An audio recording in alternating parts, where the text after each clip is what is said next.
It is Ryan Seacrest here. There was a recent social media trend which consisted of flying on a plane with no music, no movies, no entertainment. But a better trend would be going to ChumbaCasino.com. It's like having a mini social casino in your pocket. Chumba Casino has over 100 online casino-style games, all absolutely free. It's the most fun you can have online and on a plane. So grab your free welcome bonus now at ChumbaCasino.com. Sponsored by Chumba Casino. No purchase necessary. VGW Group. Void where prohibited by law. 21 plus. Terms and conditions apply.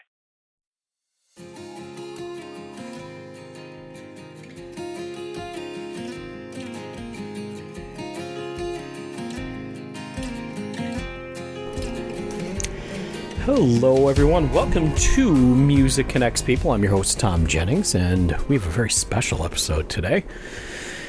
On this date, the date I'm recording this is July 18th, 2023. 7 years ago, my mother, Elizabeth Jennings, passed away, and that morning I had done a short interview with Brandy Clark. And because of the situation with my mom was in hospice, and I actually left the hospice house to do this interview and by phone in my backyard, and then went back to the hospice house, and Mom passed away. And this interview never really saw the light of day, and I haven't listened to it since I conducted it 12 years ago, so you and I will be listening to it together for the very first time. And I'm going to play it and maybe make some comments at the end of it as well. In case you're not familiar with Brandy Clark, just a wonderful, wonderful singer-songwriter. My wife, Tracy, and I saw her open for Jennifer Nettles on Jennifer Nettles' solo tour. Jennifer Nettles is from the band Sugarland. And wound up chatting with her at that show. Later, I interviewed her and another time, and then was able to interview her this second time that we'll be listening to today. And she's always been very nice to my wife and I, and she gave us personalized autograph photos and had us backstage at another Jennifer Nettles concert later on. And we've had a chance to see her a few times over the years, just like about 3 months ago on a solo acoustic tour in a little town called Homer, New York. Didn't get a chance to chat with her at that point. I don't know if she honestly remembers us anymore, but there was certainly a time that she did. Anyhow, for you Brandy Clark fans and for everyone else, and again, if you have not checked out her music, please do. It is worth it. I'll get this interview queued up. It's a short one. It's about 12 minutes long, and we will go from there. It should only take me a minute. Here we go. Brandy Clark, July 18th, 2016. And hit my merge.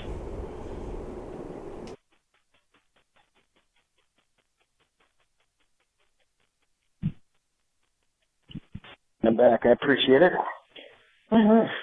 Well, first and foremost, congratulations. I mean, big day in a small town is really come out of the box very strong. Incredible reviews. I was fortunate enough to have one of the first reviews out there, and everybody followed suit and agreed that this is a classic right out of the box. Thank you. Thanks for that, actually. Oh, yeah, no problem. I don't know if you remember me. I did a feature for you a couple of years ago, and we met over at out in Salamanca. My wife and I came backstage and spent some time with you. I do remember that. So I kind of wanted to start out with, obviously, I don't want to say your forte because you do everything very well, but I mean, the whole songwriting piece has really been the thing that's resonated with everybody. And in light of like all these crazy things that are going on nationally, here's your album. It's Big Day in a Small Town. Now, I take that as kind of some people could see that as a bit of a jab that things in small towns are small, but I look at it more as kind of a loving look at the fact that life is a little bit simpler in a small town. Is that more what you were going for with that particular song and the album title? Yeah, I mean, I think it's two-pronged. I think it's both things. I think it's, it doesn't take much for it to be a big day in a small town. Was originally, the idea came from a friend of mine moved back to her hometown in Oklahoma, and she had put a post on Facebook that said, I washed my hair and I went to town twice. That's what it said. And it said, now that's a big day in a small town. And I thought that was so funny because being from a small town, that really, really resonated with me. But the reason, for the record, really, and the reason I wanted to pay a little bit of homage to a small town is I'm from one. And when I sat down with Jay Joyce, who produced this record, and we started talking about it, and he loves the idea of big day in a small town, but he said, well, why do small towns mean so much to you?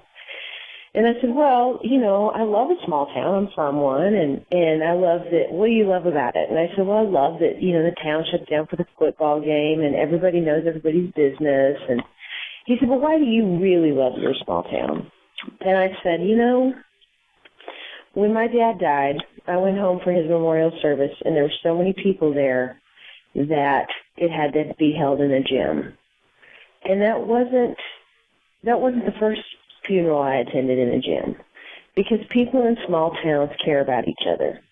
And it's not that people in New York City don't care about each other. It's just I grew up in a town of 900, and when you're in a small area, I didn't know all 900 people, but you know a lot of people you wouldn't know if you lived in a city, And I said, who has that many people come to their memorial service?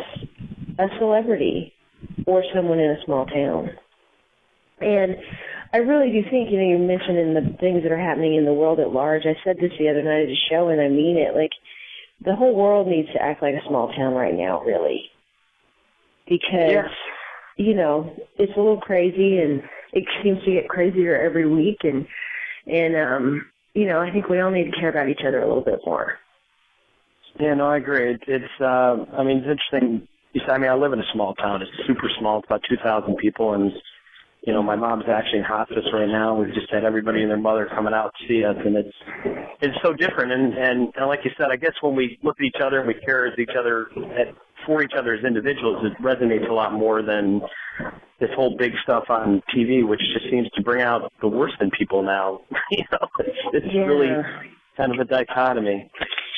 Sorry about your mom. That's tough. Oh, yeah, thanks. It's been a tough road. It's gone pretty quick. But in all seriousness, music is the kind of thing that gets me through these things, and I'm sure you can relate to that as well. Thank you. I saw you mentioned too, daughter. You did an interview on that the other day, and I think the story behind that is really funny. How you heard a guy say something or treating somebody poorly in a bar, and that's how that song came out. I know you talked about it before, but anything else that was kind of missing from the narrative that was out there already? Well, it's a guy that a lot of people would know because he's an artist. I won't say his name, but that's a little fun tidbit about it. He was making fun of some girls. I didn't see him. My co-writer Jessie Jo Dillon did, and she was real heated about it and talking about it, and saying, I hope this happens to him and I hope that happens to him. And I just said, I hope he has a daughter. That's where he'll get his karma back, And then we were off to the races writing that song. Yeah, it's interesting you say it's an artist because, in some ways that's a little disappointing. But then again, there seems to be this weird theme in music about, that sort of trivial bro country, which people pick on rap stars for their portrayals of women. But in some ways, some of these country songs make women look like a bunch of lapdogs for their men who are sitting around drinking beer and driving around in pickup trucks. A bunch of lapdogs. Oh, that's funny. I guess there's something for everybody. That's what I always say is there's room for all of it. Most of the girls I know are lapdogs. So none of them that I know are. And I think it's funny that's maybe why daughter resonates probably with a lot of fathers too, because it would horrify them if their daughter were the ones that were kind of degrading themselves in that way, Well, yeah. That song, more than any song on this record, I feel really resonates with people. Some people don't even, the other night I played it and some girls came with me, they don't even call it daughter. They called it the karma song or the revenge song.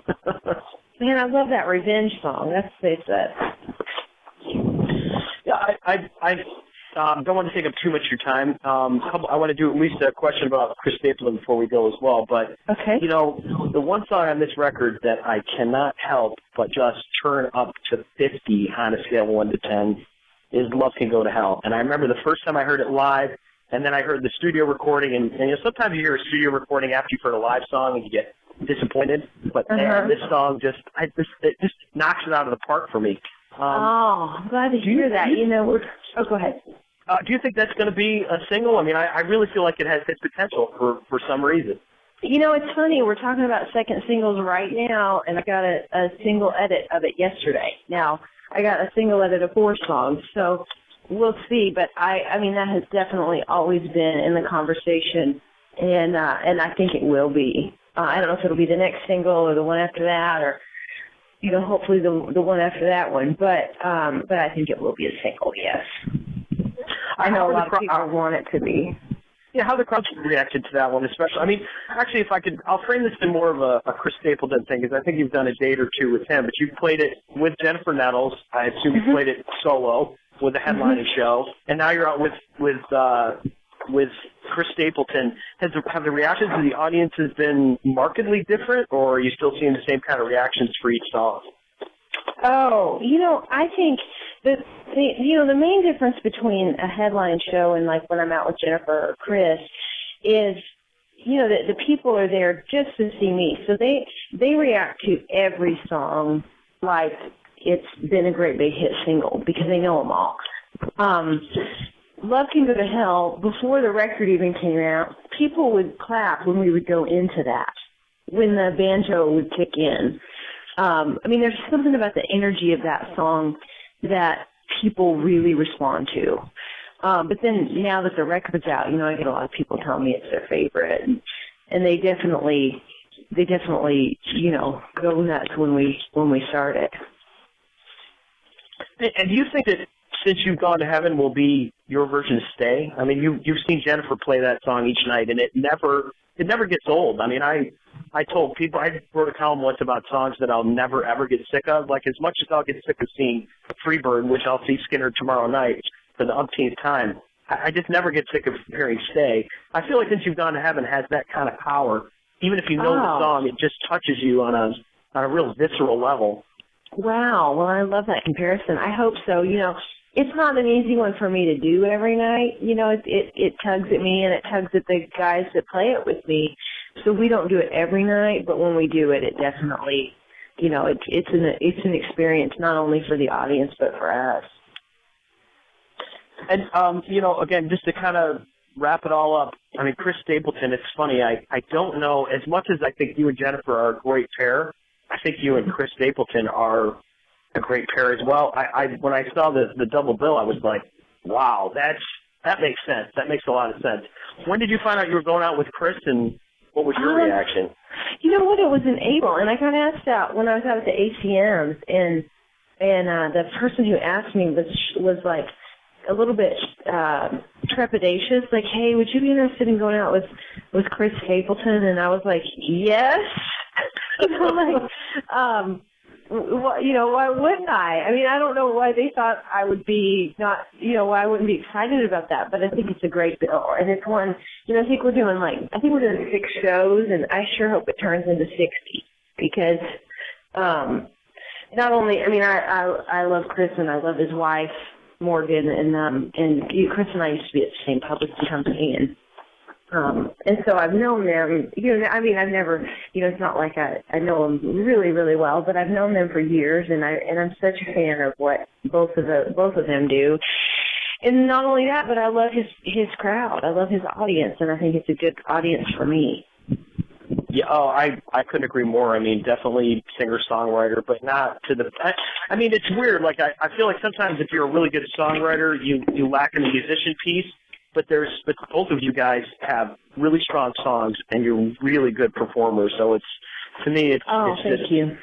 Yeah, I'm excited. It's actually Thursday is my 50th birthday, so that's how I chose to celebrate this year. To you and Chris, and when the date come up, I was very happy, because previously on my birthday I had to cover a Ted Nugent show, and that was not nearly as fun as Thursday would be. Oh well, I hope it's worth it. No, I'm sure it will be. Well, Brandy, thank you so much. I can't wait to continue to see your star rise. And my dream concert is you, headliner, full night, get to see some of the acoustic and some of the electric stuff, and I'm sure there's going to be a market for it before too long. Oh, yeah. I can't wait for you to see that. All right. Well, thank you so much, Brandy. I'll see you Thursday. Okay, see you Thursday. All right. Bye-bye. Bye. Well, there you go, man. It was pretty cool. I really didn't. As I was sitting here listening to it, I kind of started to remember some of the conversation. But I looked at the time, and it was like 12 minutes long, and I felt like I got a lot in 12 minutes. But you heard the exchange about Mom and how she addressed it, and I didn't remember her saying is with as much conviction that she remembered me. But the concert that was taking place on the 21st, which was my 50th birthday, sadly I wasn't able to go because that was the week of my mom's funeral. But I did realize my dream of seeing Brandy as a headliner, and it appears like I'll be doing that again pretty soon. She's headlining a show here in Buffalo in October, as was brought to my attention by my friend Gabe today via text message. It's interesting. Throughout your life, you have people that kind of come and go, and Gabe's one of those people I wouldn't have necessarily looked for a text message from, but it really came at a very opportune time. And if you ever listen to this, Gabe, thank you. I appreciate that. It meant a lot to me, and hopefully we'll be able to go to the show. And I know that here it is 7 years later, Brandy has a very devout following, deservedly so. She's very, very, very good to her fans, and they are just they understand her. They're very rabid. They're just great people. And when we were at this show in Homer, New York, this headlining show, I mean, her fans were just so cool. Just watching them, these people that travel around to different shows and scream stuff out. In fact, during the song "Big Day in a Small Town," and I'll close with this. We mentioned that song, "Since You Gone to Heaven," and I can understand why it would be a very difficult song for her to sing on a nightly basis. I had mentioned to her during that solo show, I'd requested it, and she said, "No, I don't think I'm up for it tonight." So I guess still to this day, it's a song that's probably a song that she would have to be in the mood to play. And I feel very fortunate to have seen her perform it live, because man, it was one of those live music moments that you just don't forget. Anyhow, I appreciate you taking time to listen in. Short episode today, but a good one. And I'll dedicate this one, of course, to my mom, who has gone to heaven. And, until next time, this is Thom Jennings.